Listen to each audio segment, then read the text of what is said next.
Hi there guys, it's me again. Welcome back or welcome to Cooking with Pouncy. Today I'm going to attempt to make a loaf of banana bread. I've got some bananas that I've had and they are about at a number 7. For those of you that don't know what that means that shortly those bananas are either going to go bye-bye in the compost pile or something like that, rather than being eaten. Anyway, these are what's considered number 7 on the scale of ripeness in banana world.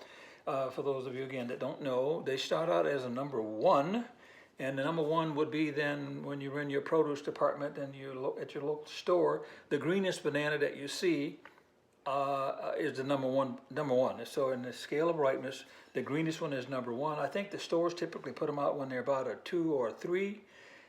Ready for ripening and consumption, and typically when they start getting little spots on them, they're 5 going into 6, or 6 going into 7. So we're going to take these 3. I need about a cup of mashed bananas in order to make this banana bread.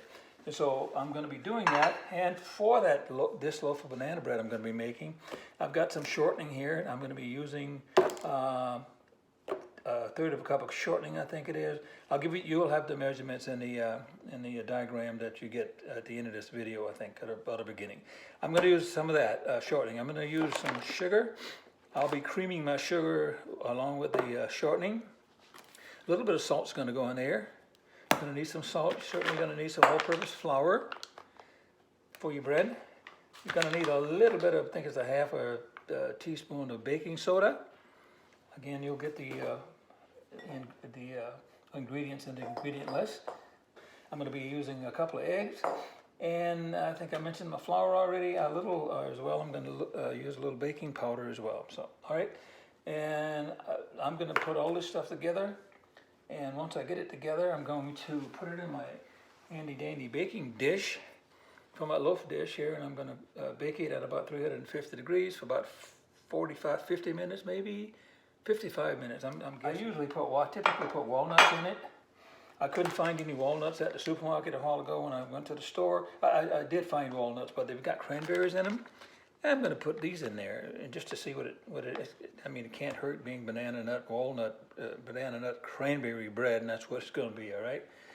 So one of the other things I'm going to do today as well, and here's my 1 3/4 cup of flour. One of the things I'm going to do, I'm just going to dump this in there because I'm going to need to do that anyway, is I'm going to mix this by hand today.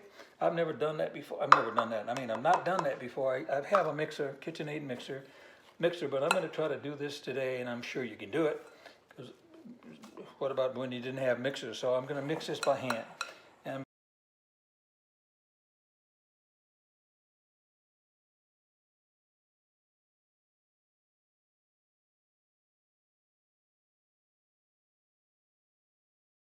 I've already got my dry ingredients all blended together.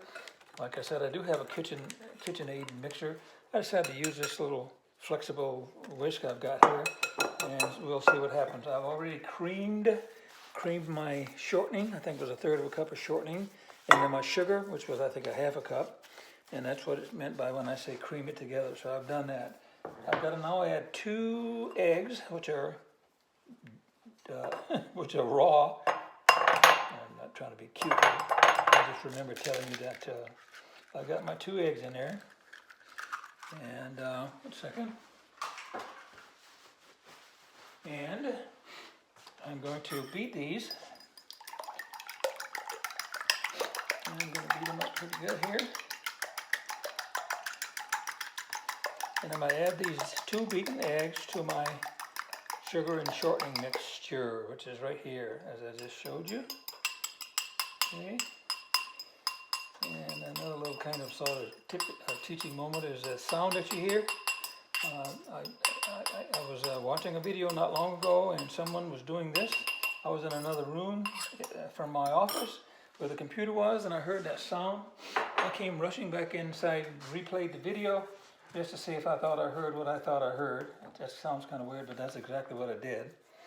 And the person what they were doing was, I think, making potato salad, and they were literally hitting sweet relish jar against the side of the glass bowl that they were trying to get the sweet relish out of the jar by hitting it against the glass bowl. And so I don't recommend you hit that glass against glass. I mean, they've got wooden spoons, they've got rubber spatulas, they've got plastic spatulas and all that sort of stuff. So I recommend you do that rather than hitting glass on glass, and that's not a good, never a good combination. So here you are, the eggs are creamed along with my sugar and shortening. And now I'm going to add my banana. I used 2 bananas. I showed you 3, and I just took my fork, and I just smashed my bananas, smashed them like this into this cup, and I needed a cup of bananas, and the 2 bananas gave me a cup, and that's what this is. So I just did that and kind of smushed them up here like I'm doing here, almost liquefied in here. And so I'm going to now add this as well to my mixture here. Okay, I'm going to blend that together. I'll show you that. And again, in here now I've got my shortening, my sugar, my eggs, and my bananas. So, and that's kind of like what that looks like. All right. So I'm going to slowly then add my banana mixture, this mixture here, with my flour, but that already has the baking soda and baking powder, baking powder, yes, and salt in here. I might have failed to mention that I greased this. And once again, I'm leaning down to see if you can see that.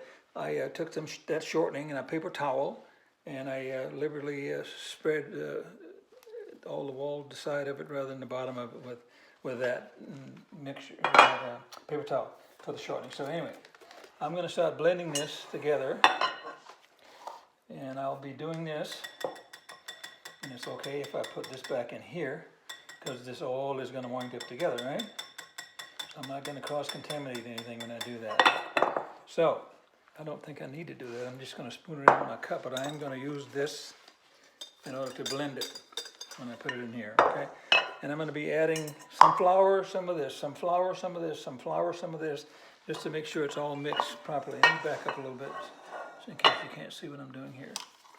So I'll get back over here. I'll get back over here, flour. All right. I think you can see this, guys. Get this out of the way. All right, I'm going to put some flour in here.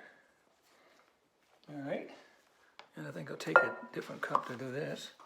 Put a little flour, and then I'll put a little this in there. And then I'm going to mix this a little bit. I'm going to do the same thing again. Flour, and I'm going to do some of this. I guess I could just pour it in there too. Okay, over here again. And I'm going to mix this again. And again.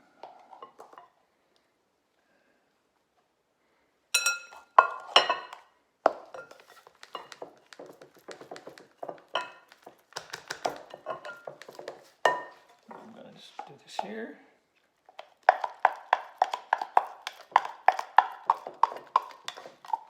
That's all of that. I got the rest of my flour to go. So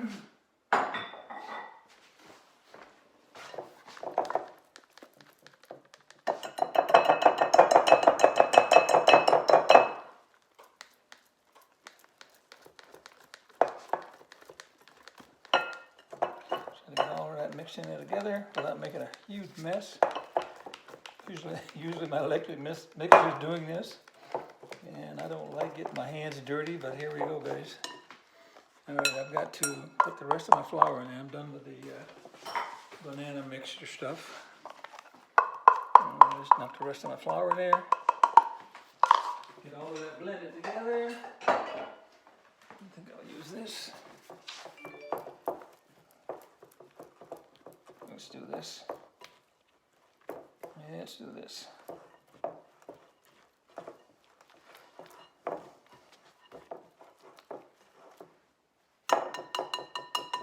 Alright, I'm getting there. Kind of messy, but I'm getting there, okay?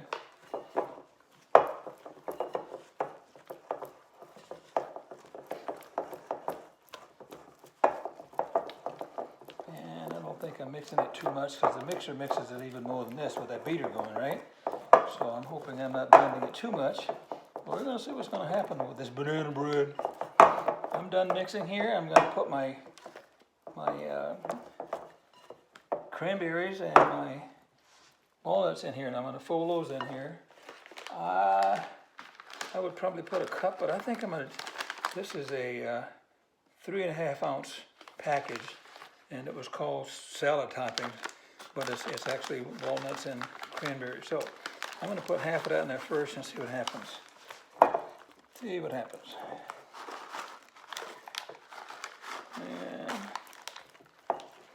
And so this is an experimental. This is an experimental loaf of bread. So what I think I'm going to do is just dump the rest of them in there, which is what I just did. All right, so I'm actually done with that. And there's my mixture. And I'm praying that this turns out right. Okay, it turns out great, I hope. But we'll see. So here's my dish that's already been greased. And I'm just gonna put this in here. Did you guys hear that glass when it hit right there? I don't like that, so I won't do that again. So here we go. Put it here. I think you can see it. We're just gonna pour it out into there. I'm hanging on tight so it won't drop. Yep. Yep. I don't know, back in the day when Grandma used to make cakes and stuff, and we used to lick the bowls. That was another important time. I don't think we'd be licking bowls today, but maybe they still do that. I don't know. I'm not going to lick this one, guys. So, we're going to see what's going to happen here.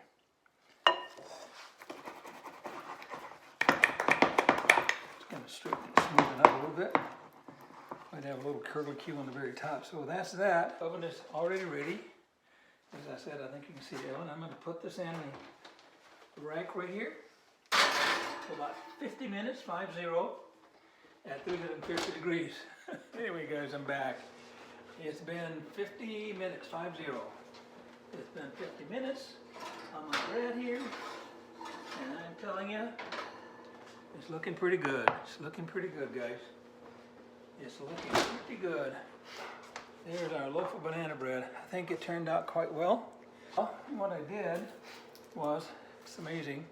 You guys might know what that is. It's called an Amish cake test to check the doneness of this breads or cakes and stuff. Anyway, I used one of these, and I've had this thing for many, many years. And here's what I use. Stick it in, pull it out. If it's dry, then it's the cake is done. So anyway, that's what I did. And I'm going to try to roll it out of here now onto the cutting board and see what happens, see if it comes out. I usually put flour on there as well, and I didn't in here. I didn't do that, and it's okay that I didn't do that because I just wanted to see what would happen. Again, I'd never mixed it with my hand before either, and so I think it turned out quite well. I'm not going to taste it because I'm going to give this away, and again, I think it turned out really nice. Just by mixing it by hand and all that stuff. So anyway, you'll see the ingredient list in this video as well. Again, thank you so much for joining Cooking with Pouncy.